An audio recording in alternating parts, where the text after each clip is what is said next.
Komið þið sæl og velkomin í Landsbyggðir.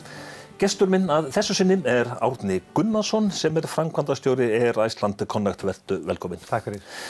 Já, þú þekkir umræðuna flugfargjöldin, hvernig í óskopunum stendur á því að það getur stundum verið ódýrar að fljúga til kóngsins Kaupmannahafnar heldur en á milli Reykjavíkur og Akureyrar eða Egilsstaða og Reykjavíkur. Já. Jú, ég þekki hana og við höfum verið svo sem að reyna að koma þeim svona sjónarmiðum á framfæri og bera okkur saman svolítið við kannski innanlandsflug í nágrannalöndunum. Því að þetta þannig að þegar maður með minni einingu eins og við erum með 37 sæta eða 76 sæta vél, þá einfaldlega færri farþegum til að bera kostnaðinn af fluginu.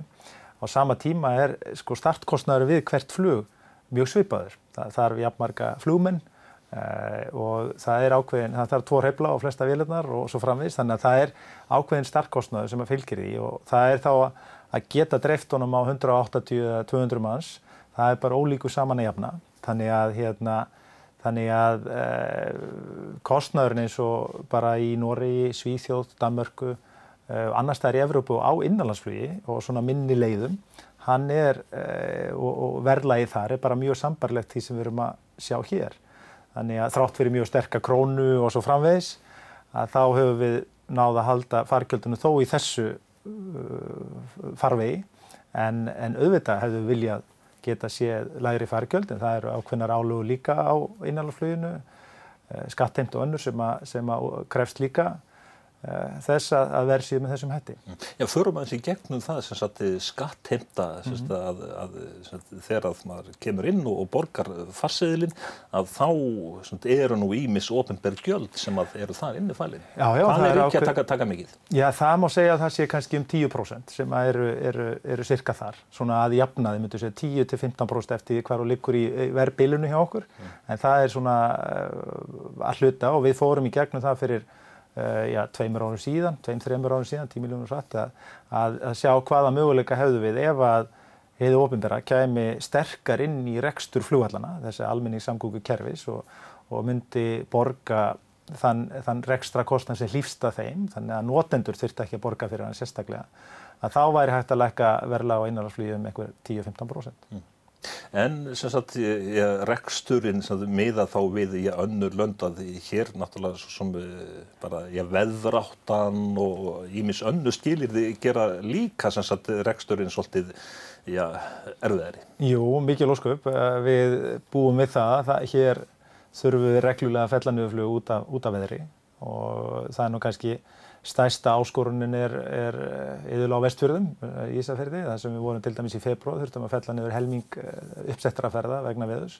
En það við hér líka á Akureyri og Egilsstöðum að það kemur fyrir, að það þurfa að fella niður flug vegna veðurs og það auðvitað hefur töluverð áhrif á reksturinn hjá okkur, það bæði tapaðar tekjur, en líka viðbótarkostnaður sem fylgir í kjölfarið. Þannig að þetta gerir það verkum að það auðvitað áskoran í þessu þó að við sjáum það svo sem í norðurslóðum Skandinavíu þá nú stundum slæmt veður og jafnvel víðar í Evrópu þar sem verður einhver röskun á flugi, en hún þó ekki í sama mæli eins og við sjáum hér. En þegar verið að tala verðlagið, allt í einu þá dúkkaði upp þessi svokallaða skoska leið og allt í einu vissu nánast allir hvað skoska leiðin snerist. En ég tek eftir því núna í tillögum að þið nýrri byggða áætlun að þar talað skosku leiðina, bara svona í nokkrum orðum hvað snýst þessi skoska leið? Já, svona í grunninn hugmyndafræðin á bakvið hana sú að í Skotlandi eins og hér, þá búið að safna saman í ákveðna kjarna grunnþjónustu sem að allt landið að nýta sér og hefur borgað fyrir. Og þá að mörgu leyti sanngirnismál að allir landsmenn sem hafi aðgang að þessari þjónustu sem þeir sannarlega borga fyrir því. Eins og við þekkjum að landsbyggðin ju netto skattgreiðandi inn í kerfið en ekki að taka út úr kerfinu. Þannig að svona hlutföllin þannig og þannig að þegar fólk út allt land hefur borgað fyrir þessa þjónustu í Reykjavík, í höfuðborginni, það að segja hvort sem að það eru menntastofnanir eða heilbrigðisþjónusta eða menningarstarfsemi, að þá getur það verið ákveðið réttlætismál að fólk hafi gott aðgengi að þessari þjónustu. Þannig að í Skotlandi hafa menn farið þessa leið að borga þá, sem sagt að gera landsbyggðarfólki kleift að fara með ódýrum hætti þá til höfuðborganna, þessara megin borga þar. Það eru 3 kannski borgir sem eru svona stærstar, það eru Glasgow, Edinborg og Aberdeen. Og hér þá hugmyndafræðin svo sama, að gera landsbyggðarfólki kleift að sækja þjónustu í Reykjavík. Og af því að það búið að ákveða stjórnsýslan sé þar og þjóðleikhúsið og allt þetta. Já, ég held að það sé svona grunnhugmyndafræðin liggur í því. Auðvitað vilja menn samt ákveð þjónustustöð út allt land, en svona stóru einingarnar sem bara fyrir okkur sem þjóðfélag jafnvel erfitt að koma upp einni slíkri starfstöð, hvað þá fleirum landið, að þá sé það tryggt aðgengi allra á þokkalega hagkvæmum kjörum. Og í Skotlandi þetta þannig að þetta gildir eingöngu fyrir íbúa, semst ekki fyrir fyrirtæki, og þeir eru þá í einhverju ákveðni fjallað væntanlega frá þessum borgum og nýta sér flug og eru þá að fá, ef ég þekki rétt, 40–50% afslátt af fargjöldum. Þannig og ríkið greiðir síðan bara mismuninn á það og til félagana sem að fljúga. Þannig eða greiðir þá til farþegans. Þannig að þetta það sem að verið að horfa á, og við höfum í sjálfu sér sagt, jú, okkur finnst þetta alveg gerleg leið og frá okkar bæjarstjórn síðan myndum við alveg taka þátt í slíku módeli. En þessi umræða, fer hún bara fram í fjölmiðlum eða hefur þú sem framkvæmdastjóri innanlandsflugsins verið kallaður svona eitthvað að borðinu í ráðuneytinu? Ekki í ráðuneytinu, nei, en við höfum unnið töluvert með atvinnuþróunarfélagi, sérstaklega Austurlands, Austurbrúar, sem hefur unnið mikið starf til að vinna þessa leið upp og þar höfum við deilt gögnum og varðandi fjölda farþega og ýmislegt annað sem við höfum verið að miðla áfram til þess að menn átti sig þá á stærðar hugmyndunum og hvernig það og ég geri ráð fyrir að sú vinna hafi síðan skilað sér inn í ráðuneytið og menn sé að skoða það þar og byggja þá á einhverjum hugmyndum þar.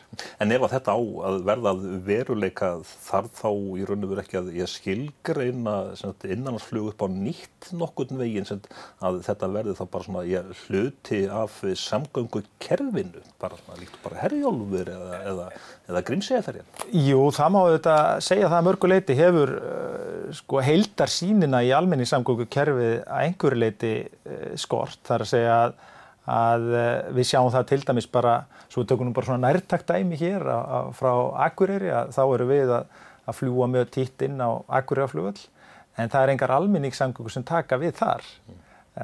Það raunni, þú voru að vera á bílaleigubíl eða taka leigubíl eða vera sóttur eða keyrður eða vera á eigin bíl, þannig að það til dæmis gengur engar almenningssamgöngur þar. Þannig að ég held að flugið þurfa að vera meiri svona þátttakandi í þessu umhverfi sem almenningssamgöngukerfið og við tengjum okkur betur saman, þessi mismunandi kerfi sem að spila og fólk að nýta sér, hvort sem við skilgreinum það sjálf, semst opinberlega, fólk að nýta sér þessa leiðir sem almenningssamgöngur. Og það það sem ég held að skipti máli að við náum þá að hugsa þetta heildstætt.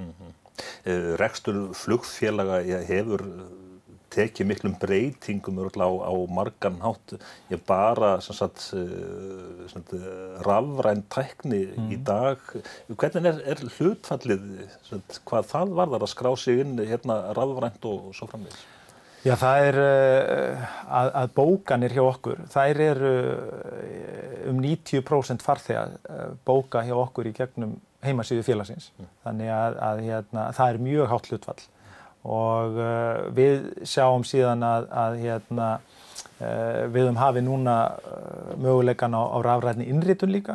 Það að segja að fólk geti innritað sig í gegnum símann eða á vefnum okkar og það að aukast alltaf líka. Þannig að fólk sem að ferðast til dæmis létt, sem ekki með farangur til að innrita, það mjög þægilegt fyrir það að geta innritað sig sjálft bara á vefnum eða í símanum. Og mætt á með skemmri fyrirvara jafnvel út á flugvöll. Þannig að það alltaf verið að auka nýtingu tímans. Tíminn jú þessi verðmæti sem við höfum og með því að bjóða upp á fleiri svona stafrænar lausnir að þá sjáum við geta veitt á betri þjónustu og fólk getur þá meira þjónustu sér sjálft. Það getur bókað, það getur breytt, það getur afbókað, það getur gert ýmislegt á vefnum okkar nú þegar og við erum svona alltaf að stöðugt að þróa þetta áfram. Standa Íslendingar sem sagt framarlega í þessum efnum? Ég held nú almennt að svona flugheimurinn sem slíkur sé svolítið framarlega í þessu. Maður sér það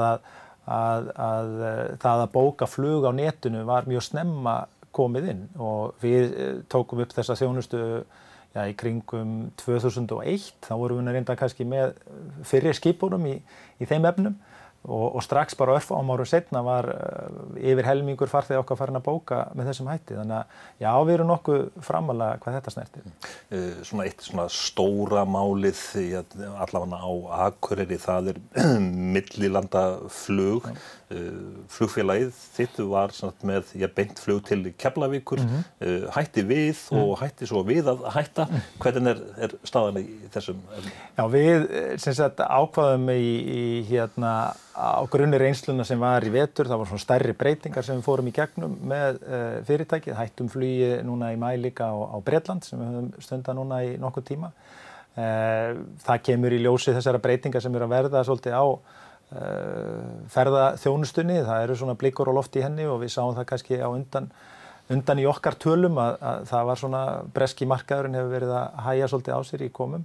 Þannig að það tengdi svolítið því en síðan þegar við skoðum möguleikana og við bættum við núna í vor, þá bættum við þriðju vélinni af sem sagt Q200, 37 sæta vélinni inn í okkar rekstur og þá sáum við tækifæri í því að koma þá með 37 sæta vél inn í þetta flug. Við höfum verið með 76 sæta vél inn í þetta og munum fara núna inn í október og vera með þetta þá á grundvelli svona vetraráætlunar, þar sé frá október og þá til í maí og vera 4 til 5 sinnum í viku og við sáum að viðtökur heimanna hérna fyrir norðan voru sérstaklega góðar og þannig að ég held að þessi vél að stærð muni henta markaðnum betur og við sjáum þá betri nýtingu og möguleika þá jafnvel að vaxa áfram.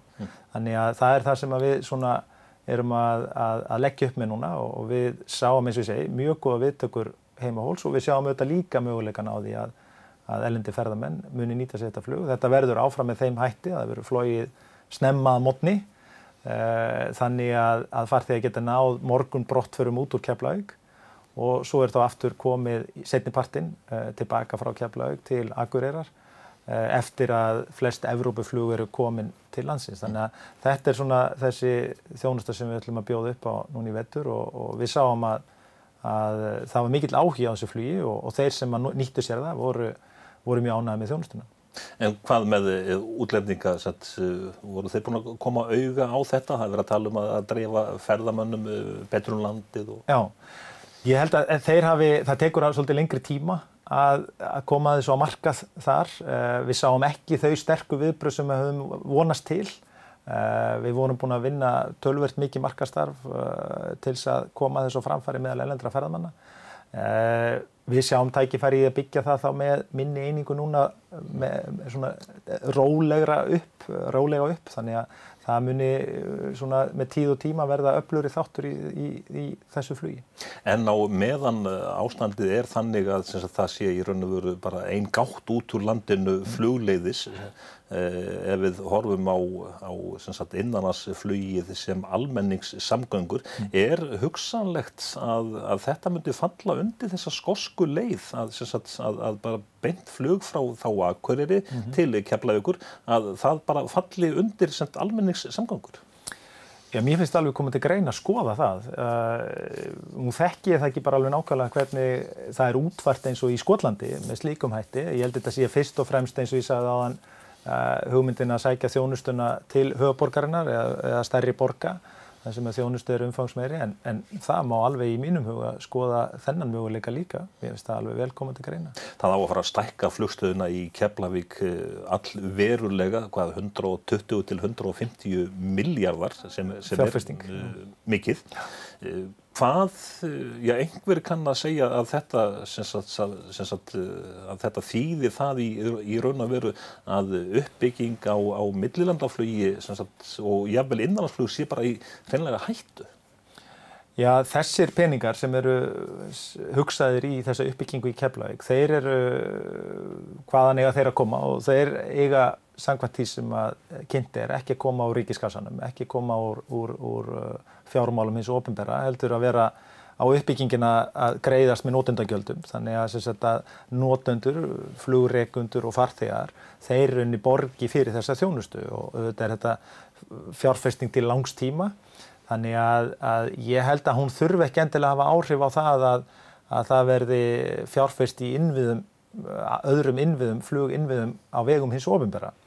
Það hins vegar vöntun á því. Það gífurleg vöntun á því að það sé einfaldlega nauðsynlegu viðhaldi á þessum stærri flugvöllum, hvort sem að það að viðhalda þeim eða ákveðin fjárfestingaverkefni eins og til dæmis að stækka flughlaði hér á Akureyri eða flughlað á Egilsstöðum sem eru svona helstu varaflugvellir fyrir flug til landsins.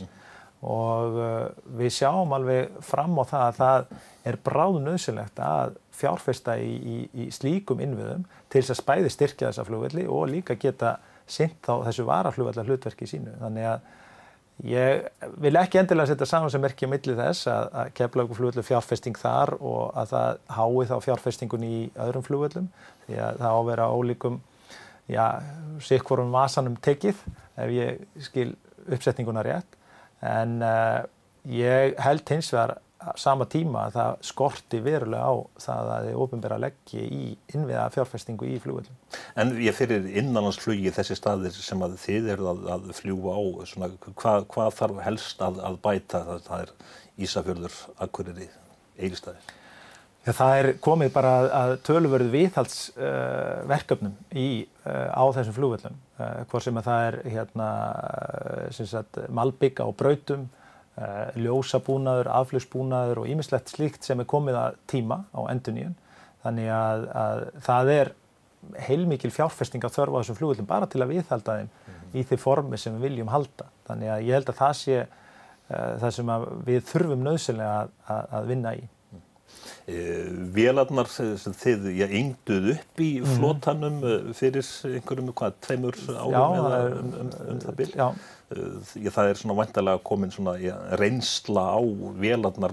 Hver niðurstaðan? Já, hún að mörgu leyti góð. Þetta eru vélar sem fara mjög vel með farþegana.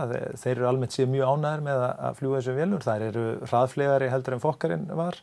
Og þannig að almennt séð held ég mig segja að reynslan sé góð og þær gefa okkur möguleika á að fara á aðra staði. Við erum þá hraðir á leið okkar til dæmis til Grænlands og á 2 af þeim 4 áfangastöðum sem við erum með þar.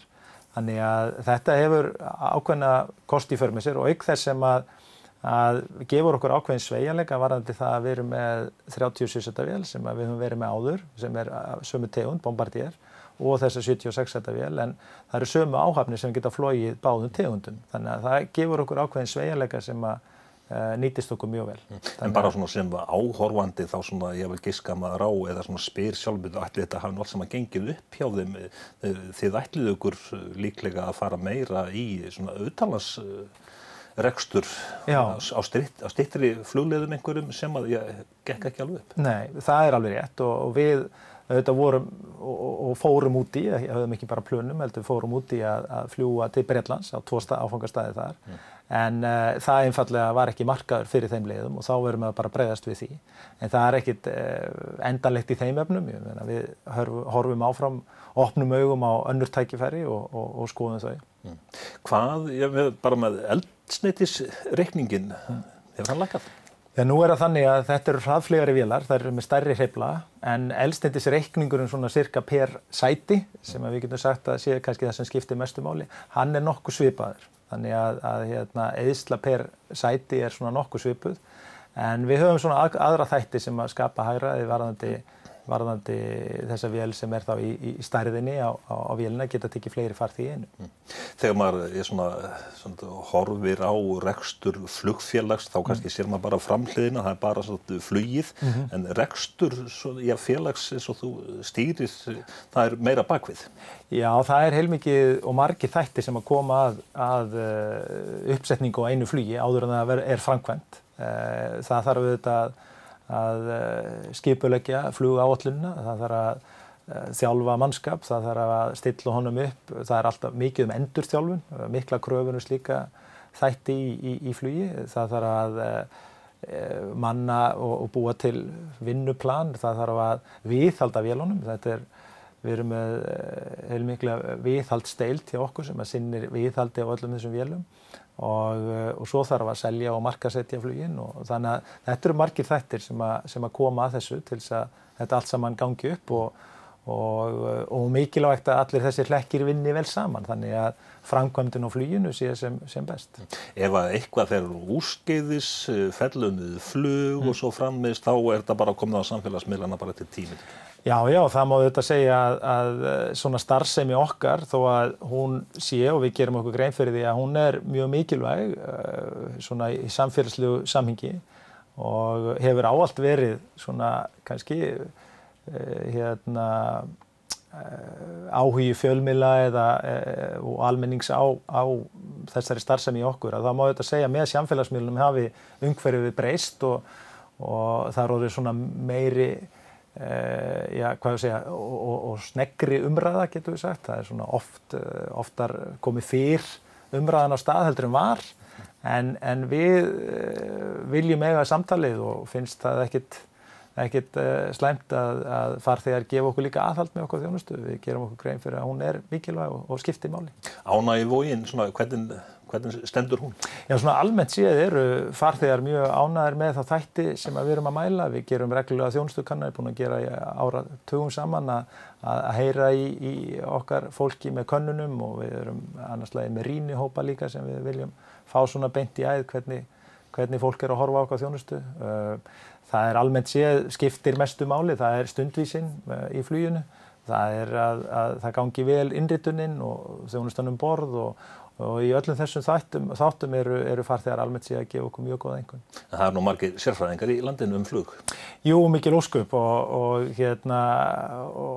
fólk svona stundum ekki átta sig alveg á því hvaða ástæður liggja fyrir því að til dæmis flugu fellt niður vegna einhvers veðurs þegar akkurat kannski yfir flugvellinum allt í lagi veður en það kannski út í firði eða einhvers staðar annars staðar ekki gott veður þannig að það auðvitað ýmislegt svona sem að við heyrum en það auðvitað bara síðan hægt að fara í gegnum það með staðreyndir málsins hvernig landið liggur. En þegar þú ert svona að ræða við þína kollega, eitthvað svona eitt sem að svona einkennir rekstur þíns félags eða hvað?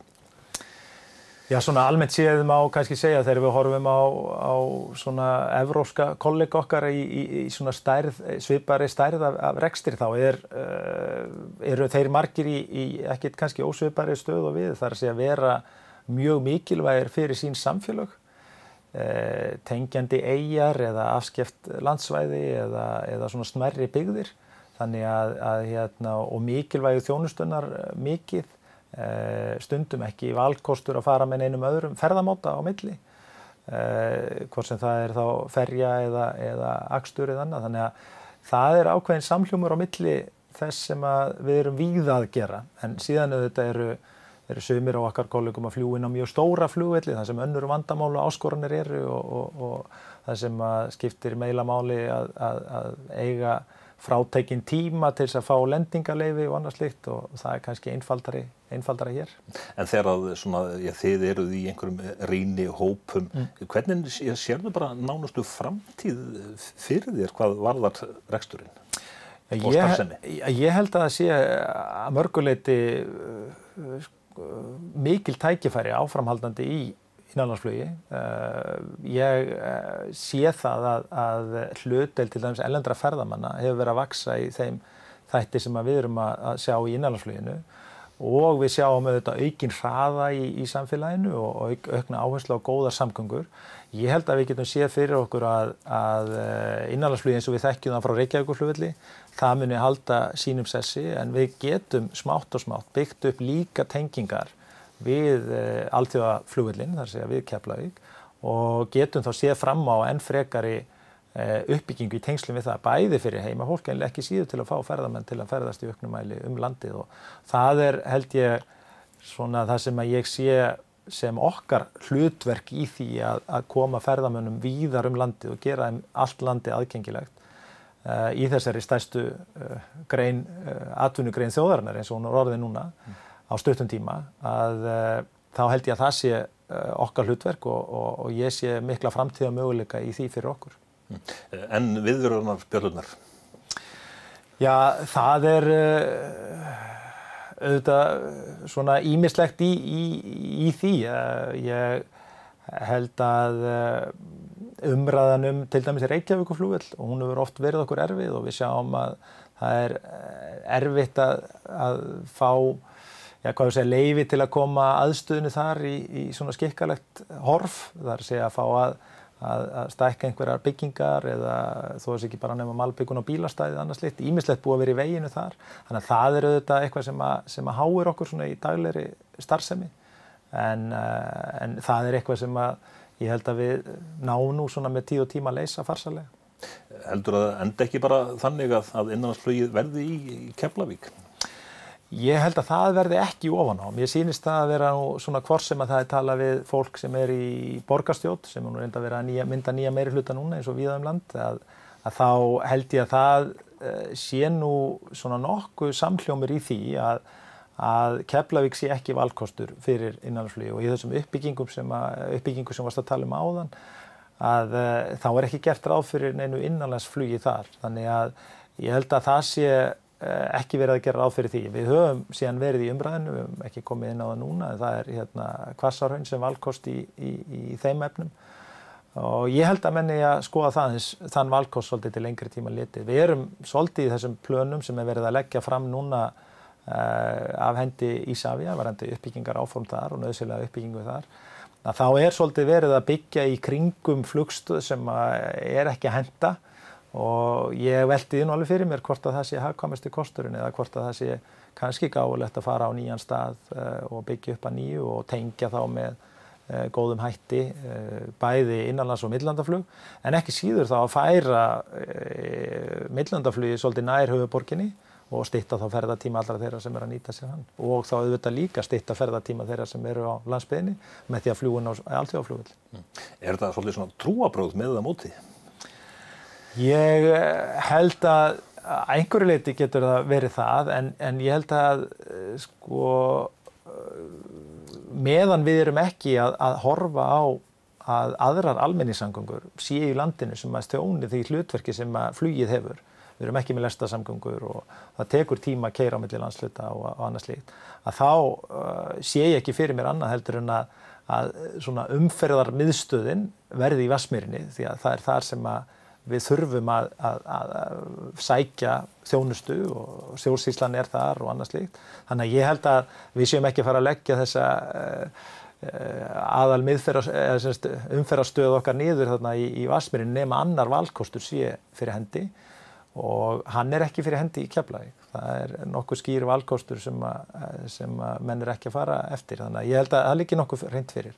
Þannig að ég sé ekki fyrir mér og ég held að það sé nokkuð svona samhljómur í því að meðan að menn ekki búin að finna aðra lausn þá munum við vera í Vatnsmýrinni og ég vonast þess að menn leyfi okkur þá og það svigrúm að vera og gera það mannsæmandi og hvernig við síðan hvort Hvassahrauni verður ofan að einhver önnur lausn. Ég held að það sé þar sem við horfum síðan til framtíðar.